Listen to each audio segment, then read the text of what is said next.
就是本质的世界啊，这个就是一直到近代哲学都是这条套路。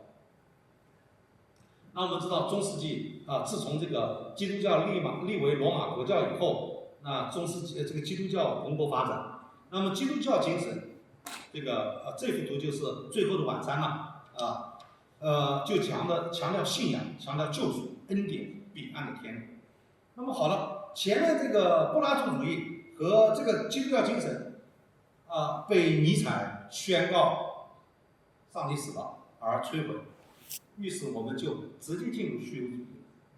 那虚无主义的克服，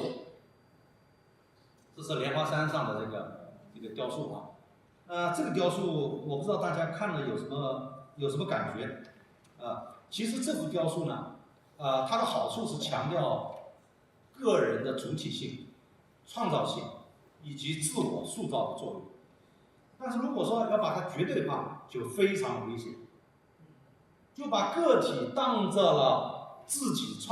我的全部的责任人，自我扮演了上帝的角色，因为你自我创造自我嘛，那你不就是上帝吗？至少是你自我的上帝吗？这个是非常危险的所以它是一种妄自尊大的状态，认为自我可以决定自我的命运，我命由我不由天。可能吗？你拥有这种绝对自由吗？所以我们要防止极端化防止自我决定论绝对化自己的自由，把自己扮演成上帝我们人不过是蝼蚁所以呢，这个雕塑我们要平衡的看，就是既要承认人的主体性和你的自由意志，又不能把你的主体性和自由意志极端化极端化以后就是精神病，因为你做不到。所以我们看到启蒙运动和理性主义带来的这个悖论这个悖论就是我们理性打破了神学的权威从传统宗教的束缚当中解放出来，却树立了一个新的上帝，这个新的上帝叫自我然后工业革命和资本主义又树立了一个上帝，那个叫金钱然后自然科学也又树立了一个权威，那个叫科学，以至于把科学理解成科学主义，理解成还原论，导致世界宇宙的冷漠，里面没有价值和意义。所以这个就是诸神之争嘛。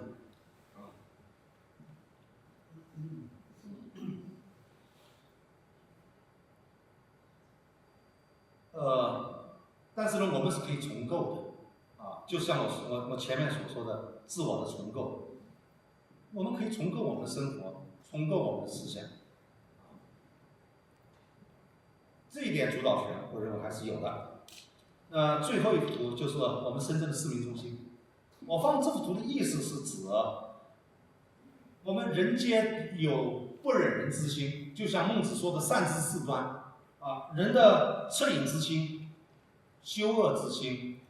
我们的慈让之心和是非之心，这就是仁义礼智的开端包括孔子说的仁后面讲的良知浩然之气，佛教讲的悲悯之心，每个人事实上是可以切实感受得到的。我们要把这种善良意志，就是康德所说的 God will， 把这种 God will 要变成文化共识，变成公共意志，叫 Common will。God will 要成为 Common will， 然后要变成 The will of the law， 法的意志，然后来改变我们的社会。所以这里边的一个结构就是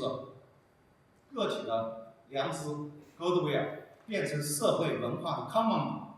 will， 然后变成这个 the will of the law， 变成法的意志，然后就可以落实到我们社会结构状态的改变上。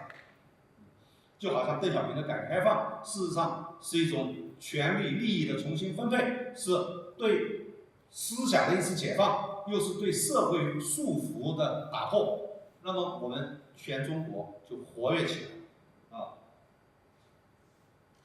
所以呢，某种意义上，我是康德的赞同者，就是赞同康德的哥德威。我也赞同黑格尔的绝对精神，这个就是把 common will 变成 the will of the law， 它不就是绝对精神吗？然后我也赞同马克思的社会改革，我们一定要把